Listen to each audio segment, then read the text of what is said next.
રૂપાંતરિત ખડકો. અગ્નિકૃત અને જળકૃત ખડકો ઊંચા તાપમાને અતિશય દબાણને કારણે રૂપાંતરિત ખડકોમાં ફેરવાય છે. જે અગ્નિકૃત રહેલા છે ખડકો, પાણી દ્વારા નિર્માણ પામેલા ખડકો, આ બંને ખડકો ઊંચા તાપમાને અને અતિશય દબાણ હોવાને કારણે શું થાય છે? ખડકોમાં ફેરવાઈ જાય છે. તે ખડકોને રૂપાંતરિત ખડકો કહેવામાં આવે છે. દાખલા તરીકે જે ખડકો પડ્યા શું થાય? ચીકણી માટીમાં બની જાય, સ્લેટ, ચૂનાનો પથ્થર આરસ પહાડમાં ફેરવાઈ જાય, એ શું કહેવાય? રૂપાંતરિત ખડકોના ઉદાહરણ છે. અહીંયા તમને એક વાક્યમાં પણ પ્રશ્ન પૂછાય કે રૂપાંતરિત ખડકો કયા કયા છે? તો ચીકણી માટી, સ્લેટ, ચૂનાનો પથ્થર, આરસ પહાડ વગેરે જે છે એ શું છે? રૂપાંતરિત ખડકો. ત્યારબાદ આગળ જોઈએ ખડક ચક્ર જ્વાળામુખી. તમને જાણીને નવાઈ પામશો કે કેટલીક ચોક્કસ પરિસ્થિતિઓમાં એક પ્રકારનું ખડક ચક્રીય પદ્ધતિથી એકબીજામાં પરિવર્તન થાય છે. શું કહે છે કે એવી કેટલીક ચોક્કસ પરિસ્થિતિ છે કે જેમાં એક પ્રકારનું જે ખડક ચક્રીય પદ્ધતિ છે એ બીજામાં પરિવર્તન થાય છે. એક ખડકમાંથી બીજા ખડકમાં પરિવર્તન થવાની પ્રક્રિયાને ખડક ચક્ર કહે છે. શું કહે છે કે એક ખડકમાંથી બીજા ખડકમાં જે પરિવર્તન થાય એને શું કહેવાય? ખડક ચક્ર. આ ખાસ યાદ રાખજો. ખડક ચક્ર કોને કહેવાય? તો એક ખડકમાંથી બીજા ખડકમાં પરિવર્તન થાય એને આપણે ખડક ચક્ર કહે છે. તમે જાણો છો કે પ્રવાહી મેઘમાં ઠંડો થઈને નક્કર અગ્નિકૃત બને છે. આ અગ્નિકૃત નાના ટુકડાઓ સ્વરૂપે એક સ્થળેથી બીજા સ્થળે સ્થળાંતરને પ્રસ્તર ખડકનું નિર્માણ થાય છે. એટલે કે એક ખડકમાંથી બીજા ખડકમાં જ્યારે નિર્માણ થાય છે પછી ધીમે ધીમે એ ઠંડો પડતા એનું પ્રસ્તર એટલે એક સ્થળેથી બીજા સ્થળે પસાર થતો હોય છે, એટલે કે ધીમે ધીમે ખસતો હોય છે. તો એને શું કહેવાય? પ્રસ્તર ખડકનું નિર્માણ. તાપમાન અને દબાણને કારણે આ અગ્નિકૃત અને પ્રસ્તર ખડક રૂપાંતરિત ખડકમાં બદલાઈ જાય છે. અતિશય તાપમાન અને દબાણના કારણે રૂપાંતરિત ખડક પુનઃ પીગળીને પ્રવાહી મેઘમાં બની જાય છે અને ફરી પાછો ગરમીને કારણે શું થાય છે? એ ખડક પીગળે છે અને મેઘમાં બની જાય છે. આ પ્રવાહી મેઘમાં ફરી ઠંડો થાય છે અને અગ્નિકૃત ખડકમાં ફેરવાઈ જાય છે. અને જે ખડક હોય છે એ શું થાય છે? ફરી પાછો પીગળે છે અને ફરી પાછો ઠંડો પડીને શું થાય છે? અગ્નિકૃત ખડકમાં ફેરવાઈ જાય છે. ખડકો આપણને ખૂબ જ ઉપયોગી છે. નક્કર ખડકોનો ઉપયોગ સડક, મકાન, ઇમારતો બનાવવા માટે થાય છે. જેમ કે અત્યારે કચ્છી, મેન્ટલ જે આપણે રોડ જે છે, રસ્તાઓ બનાવવા માટે. તો જે નક્કર ખડકો છે જે આપણને એમ લાગે કે આ યોગ્ય નથી, કામમાં આવ્યા નથી, તો એવા ખડકોનો આપણે ઉપયોગ સડકમાં, મકાનો બનાવવામાં, ઇમારતો બનાવવામાં કરીએ છીએ અને આપણે એના આધારે મજબૂત દિવાલ કે રોડનું નિર્માણ કરી શકીએ છીએ. ખડક વિવિધ ખનિજોમાંથી બને છે. જે ખડક જે છે શેમાંથી બને છે? વિવિધ પ્રકારના ખનિજોમાંથી. ખનિજ કુદરતી રૂપે જોવા મળતો પદાર્થ છે. ખનિજ જે છે એ કુદરતી સ્વરૂપે જોવા મળતો પદાર્થ છે જેમાં નિશ્ચિત ભૌતિક ગુણધર્મ અને નિશ્ચિત રાસાયણિક મિશ્રણ છે. જેમાં નિશ્ચિત ભૌતિક શું છે? ગુણધર્મ, એટલે કે ચોક્કસ પ્રકારના એનામાં ગુણધર્મો રહે છે અને એનામાં રાસાયણિક મિશ્રણ થયેલું જોવા મળે છે. ખનિજ માનવ જાતિ માટે ખૂબ જ મહત્વનું છે. આપણા માટે ખનિજો જે છે એ ખૂબ જ ઉપયોગી છે. માનવીને ઉપયોગી હોય તો એ ખનિજો છે જે આપણને પૃથ્વીના પેટાળમાંથી પણ મળી આવે છે. એમાંથી સોનું, જસત, ધાતુઓ, પેટ્રોલિયમ, ડામર, આ બધી જ ખનિજો જે છે મનુષ્ય માટે ખૂબ જ ઉપયોગી છે. રોજિંદા જીવનમાં પણ આપણે એ વસ્તુનો આપણે ઉપયોગ કરતા હોઈએ છીએ. જેમ કે સોનામાંથી આપણે ઘરેણાં બનાવીને પહેરતા હોય છે. તો આમ ખનિજો જે છે માનવ જાતિ માટે ખૂબ જ ઉપયોગી સાબિત થયા છે. કેટલાક ઈંધણનો તરીકે જેમ કે આપણે પેટ્રોલિયમ જે છે, ગેસ છે, કોલસો છે, કુદરતી વાયુ છે, તો આ બધાનો ઉપયોગ પણ આપણે ઈંધણમાં એટલે કે વાહન વ્યવહારમાં પણ કરતા હોય છે. તેનો ઉપયોગ વિવિધ ઉદ્યોગોમાં ઔષધિઓ બનાવવામાં થાય છે. આ ઉપરાંત લોખંડ, એલ્યુમિનિયમ, સોનું, યુરેનિયમ વગેરે ધાતુ પણ માનવ જાતિ માટે ઉપયોગી છે. તો અહીંયા ભૂમિના જે છે અહીંયા આપણે જે છે એ કે પૃથ્વીની જે આંતરિક રચના હતી એના વિશે જોયું કે પૃથ્વીના પેટાળની અંદર કેવા પ્રકારની પ્રક્રિયા થાય છે, કઈ રીતના ખડકો થાય છે, ખડકોનું પ્રસરણ થાય છે, કેવા ખડકો નિર્માણ પામે છે અને કઈ રીતે આપણને ખનિજો પ્રાપ્ત થાય છે એના વિશેની આપણે માહિતી જોઈ. ત્યાર પછી આગળ જોઈશું આપણે ભૂમિ સ્વરૂપોનું નિર્માણ. મૃદાવરણ અનેક ભૂતક્તિમાં વિભાજિત છે. મૃદાવરણ એટલે કે પૃથ્વીનો ઉપરનો ભાગ કે જ્યાં માનવ જીવસૃષ્ટિ વસવાટ કરે છે એ મૃદાવરણ એટલે કે જમીનનો ભાગ. અને એમાં અનેક ભૂતક્તિઓ આવેલી છે, એટલે કે અલગ અલગ જે છે એ તક્તિઓ જોવા મળે છે જેને મૃદાવરણીય ભૂતક્તિ પ્લેટ બરાબર, આરસપારસ, રૂપાંતરિત, અલગ અલગ તમારે જે છે એ તમારે આગળ 9મા ધોરણમાં આ પ્લેટો વિશે ભણવાનું આવશે. તમે જાણીને નવાઈ પામશો કે ભૂતકતીઓ અલગ અલગ દિશામાં ફરતી રહે છે. એટલે કે ઘણી ભૂતકતીઓ નજીક આવે છે, ઘણી તકતીઓ જે છે દૂર જાય છે. તો આ બધી જે ભૂતકતીઓ જે છે એ અલગ અલગ રીતે શું થાય દિશામાં ફરતી હોય છે, જેના કારણે ઘણી બધી ઘટનાઓ બનતી હોય છે. એટલે કે વર્ષે ફક્ત થોડા સેન્ટીમીટર પૃથ્વીમાં પીગળેલો મેઘમાં થતી ગતિને કારણે આમ બને છે. અને જે મેઘમાં આગળ પ્રવાહી વધે એમ જે પ્લેટો છે પૃથ્વીના પેટાળમાં રહેલી, એટલે કે ભૂમિ પર રહેલી, એ ધીમે ધીમે ખસતી હોય છે. પૃથ્વીની અંદર પીગળેલા મેઘમાં એક વર્તુળ રૂપે ફરતો હોય છે. પ્લેટની ગતિને કારણે પૃથ્વીની સપાટી પર પરિવર્તન થાય છે. એટલે કે પ્લેટો જે પૃથ્વીના પેટાળમાં રહેલી જે છે અભિસારણ પ્લેટ છે, રૂપાંતરિત છે, તો આ બધી પ્લેટો જે છે એ ધીમે ધીમે ખસતી હોય છે, જેના કારણે પૃથ્વી પર એનું પરિવર્તન થાય છે. એક્ઝામ્પલ તરીકે આપણે કોઈ ટેબલ પર બેઠા હોય તો સૂર્યનો તડકો પડે તો આપણે જાણીએ છીએ કે ગરમી લાગે, પછી ધીમે ધીમે ઠંડુ પણ આવે, રાત્રે બધા ઠંડક લાગે.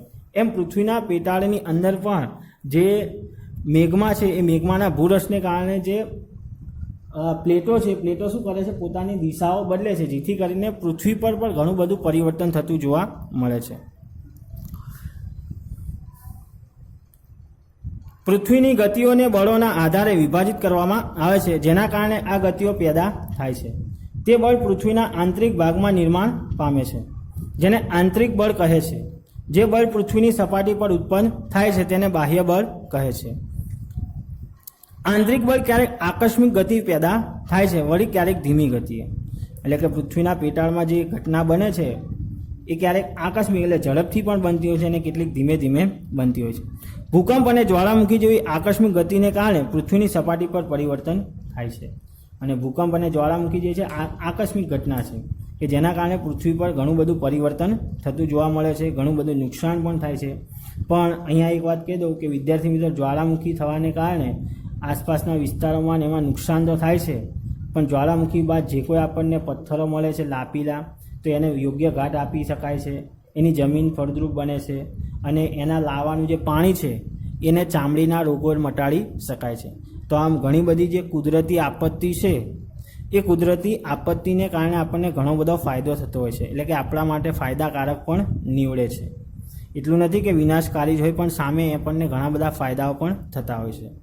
તો ભૂકંપ અને જ્વાળામુખી જેવી આકસ્મિક ગતિને કારણે પૃથ્વીની સપાટી પર પરિવર્તન આવે છે.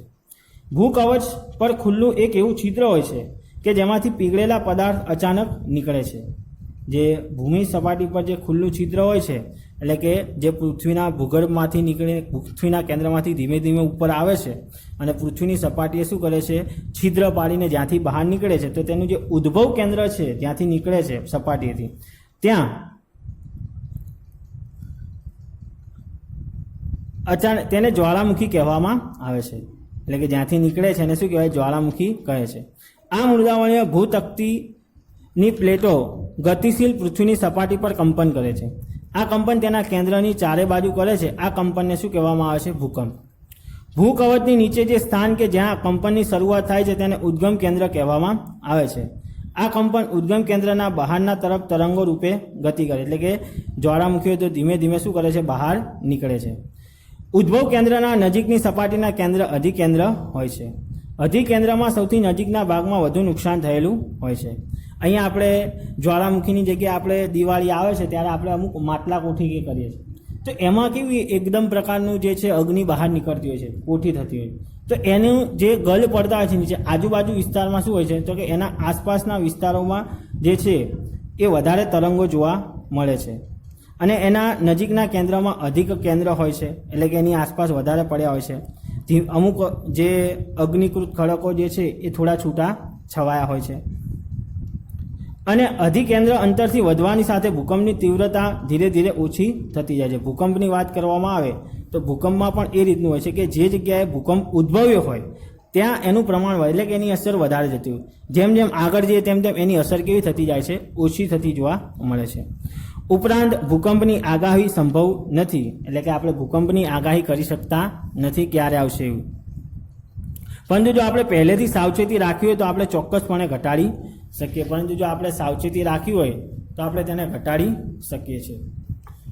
સ્થાનિક લોકો કેટલીક સામાન્ય પદ્ધતિથી ભૂકંપ સંભાવના અનુમાન કરે છે, જેમ કે પ્રાણીઓના વર્તનનો અભ્યાસ, તળાવની માછલીઓનો તીવ્ર હેરફેર, સરીસૃપોની પૃથ્વી સપાટી પર આવવું.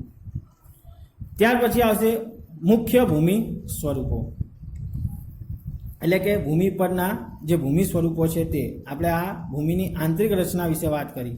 હવે ભૂમિના સ્વરૂપો.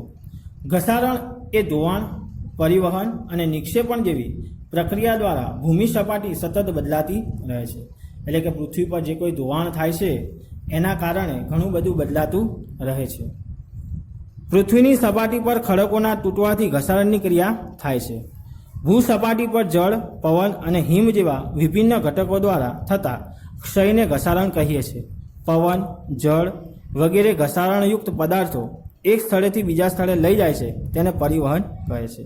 સામાન્ય આપણે આપણા રોજિંદા ભાષામાં કહીએ કે એક સ્થળેથી બીજા સ્થળે જઈએ એને આપણે શું કહીએ છીએ? પરિવહન કહે છે.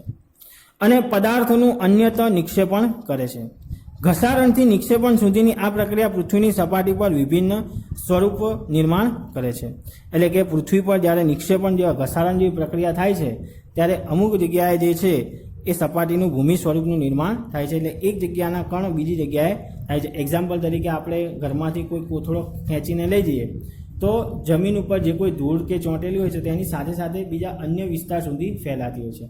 એમ ભૂમિ સ્વરૂપમાં પણ આવું હોય છે કે ઘસારણની પ્રક્રિયા દ્વારા કે પૃથ્વીની સપાટી પર જે છે એ વિવિધ સ્થળે એ વસ્તુઓના જે કણ છે એ વિભાજિત એટલે કે પડતા હોય છે અને આમ અલગ અલગ વિભિન્ન ભૂમિના સ્વરૂપોનું નિર્માણ થાય છે. એમાં પહેલું છે નદીનું કાર્ય. જોઈએ હવે આગળ. નદી કઈ રીતના ભૂમિના ઘસારણમાં ઉપયોગી બને છે? નદી પાણીથી જમીનનું ઘસારણ થાય છે. જ્યારે નદીના નક્કર ખડક પદાર્થ સીધા ઢોળાવના ખીણ નીચાણવાળી ભૂમિમાં પડે તો તેને જળ પ્રતાપ ધોધ કહેવામાં આવે છે. કે જ્યારે નદી પાણી સાથે વહેતી હોય છે ત્યારે એની સાથે સાથે ઘણા બધા જે ખડકો છે એ ખડકો પણ એની સાથે સાથે નીચે પડતા હોય છે. તો એ ખડકોને આપણે શું કહેવાય? જળ પ્રપાત એટલે કે જળ ધોધ આપણે કહીએ છીએ. એ જળ ધોધ જે છે એ જમીન પર જુદા જુદા વિસ્તારોમાં ફેલાતું હોય છે.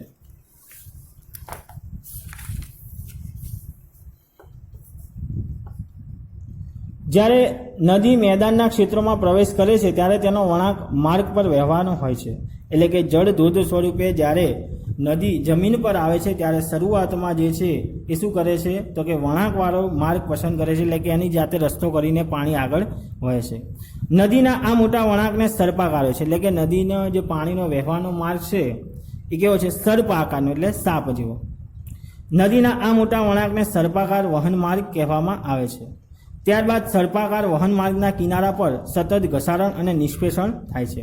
એટલે નદીના સર્પાકારને કારણે જે પાણી આગળ વધે છે એમ આગળ જતાં જતાં એની અંદર જે છે ઘણા બધા ખડકો જે છે માટીમાં રહેલા છે, બધું જે ભૂમિના જે કણો છે એની સાથે મિશ્રિત થઈને ધીમે ધીમે આગળ નીકળે છે. એટલે કે સર્પાકાર વહન માર્ગ દ્વારા જે પાણી આગળ જાય છે એમાં ઘસારણ અને નિક્ષેપણ જોવા મળે છે. સર્પાકાર વળાંક સમય જતાં ખૂબ જ નજીક આવી જતાં લગભગ ઘોડાની નાળ જેવો આકાર પામે છે. ત્યાર પછી ધીમે ધીમે આગળ જાય એટલે કયો આકાર પ્રાપ્ત કરે છે? ઘોડાની નાળ. એટલે કે પહેલાં સર્પ આકાર હોય છે ત્યારે ધીમે ધીમે થઈ જાય છે કયો આકાર પ્રાપ્ત કરે છે? ઘોડાની નાળ જેવો આકાર.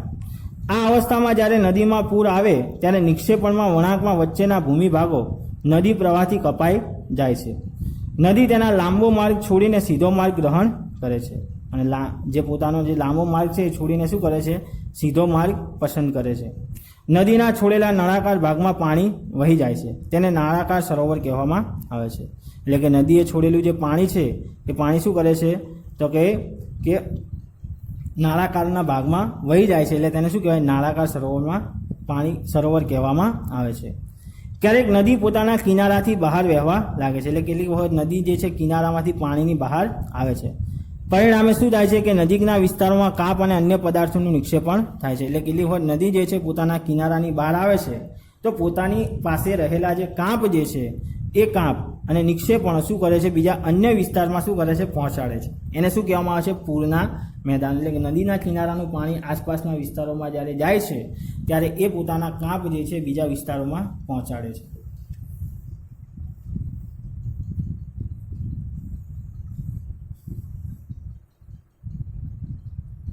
પરિણામે નજીકના વિસ્તારોમાં કાંપ અને અન્ય પદાર્થોનું નિક્ષેપણ કરે છે. તેને પૂરના મેદાનો કહેવામાં આવે છે. તેનાથી સમતલ ફળદ્રુપ પૂરના મેદાનનું નિર્માણ થાય છે અને જે વિસ્તારમાં પાણી ગયું હોય છે, નદીના કિનારાનું જે પાણી બહાર નીકળીને, તો એ પ્રદેશમાં શું હોય છે, પૂરના મેદાનનું નિર્માણ થાય છે. એટલે એ જમીન કેવી બને છે? ફળદ્રુપ વાળી જમીન બને છે. જ્યારે નદીના બંને કિનારા મોટા પ્રમાણમાં માટીના નિક્ષેપણથી લાંબા અને ઓછી ઊંચાઈના અનેક ઢગ રચાય છે, જેને કુદરતી તટબંધ કહેવામાં આવે છે. અને જે નદીના બંને કિનારાથી જે ઊંચાઈવાળા એક ઢગ રચાય છે એને શું કહેવામાં આવે છે? કુદરતી કટિબંધ કહેવામાં આવે છે.